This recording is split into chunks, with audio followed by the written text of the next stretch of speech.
আমি আমার শ্রেণীকক্ষ এবং শ্রেণীকক্ষের বাইরে যতবারই এই শিক্ষার্থীর সাথে কথা হয়েছে, আমি এটা অনুমানই করতে পারি না যে কখনো এই শিক্ষার্থী কারোর সাথে কোনো ধরনের দ্বন্দ্বে জড়াতে পারে। সে হয়তো একটি রাজনৈতিক দল করতেই পারে, এটি তার অপরাধ নয়, কিন্তু রাতের অন্ধকারে এখানে একদল দুষ্কৃতিকারী দ্বারা তাকে স্টেপ করে মেরে ফেলা হলো। এটা এক ধরনের হত্যা, সরাসরি হত্যা।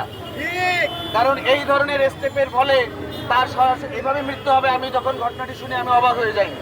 এর চেয়ে আরও অনেক বড় ধরনের ঘটনা ঘটেছে, কিন্তু সেখানে আমরা দ্রুততম সময়ের মধ্যে হসপিটালে নিয়ে গিয়ে তাদেরকে রক্ষা করতে পেরেছি। এটি পূর্ব পরিকল্পিতভাবে আমার কাছে মনে হয় পূর্ব পরিকল্পিত একটি ঘটনা, এবং এই ঘটনায় যারা জড়িত তাদেরকে অচিরেই শাস্তির আওতায় নিয়ে আসতে হবে।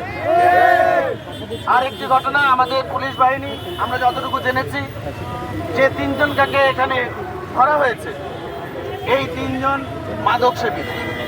আমরা কি এটি দিয়ে প্রমাণ করতে চাই যে এটি শুধুমাত্র মাদক সেবীরাই ঘটনাটি ঘটিয়েছে? এটি কিন্তু আমরা বিশ্বাস করি না। এটি এক ধরনের আমাদের শিক্ষার্থীরা যে দাবিটি করছে, এটি এক ধরনের আমাদের সাথে প্রহসন এবং আমাদের নাটক মঞ্চস্থ করার একটা প্ল্যাটফর্ম আমরা দেখতে পাচ্ছি, একটা সূচনা।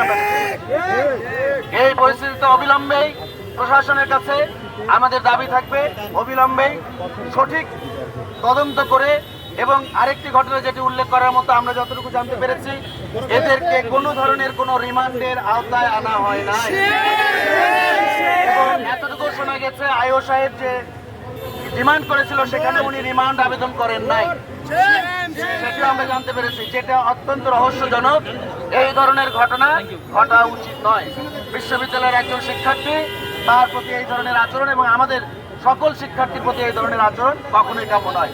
সুতরাং অবিলম্বে সঠিক তদন্ত সাপেক্ষে এই বিচার কার্য শুরু করতে হবে, এবং শিক্ষার্থীরা যেটি বলছে এটিকে মাদক হিসেবে চালিয়ে দেওয়ার অপচেষ্টা বন্ধ করতে হবে, তদন্ত করতে হবে। এবং আপনাদের এই শাহবাগ থানার পাশেই কিভাবে এত বড় মাদক সিন্ডিকেট চলতে পারে, এটি অবশ্যই শাহবাগ থানার দায় রয়েছে আপনাদের আওতায় এবং আপনাদের নিকটে।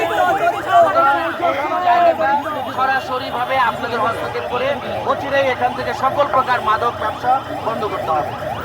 এবং আমরা আরো জোর দাবি জানাচ্ছি, আগামী 48 ঘন্টা আমাদের শিক্ষার্থীরা যে দাবি দিয়েছে, এই 48 ঘন্টার মধ্যে অবশ্যই আমরা দোষীদেরকে আইনের আওতায় দেখতে চাই, এবং শিক্ষার্থীর এই দাবির সাথে আমরা একাত্ম ঘোষণা করছি। সবাইকে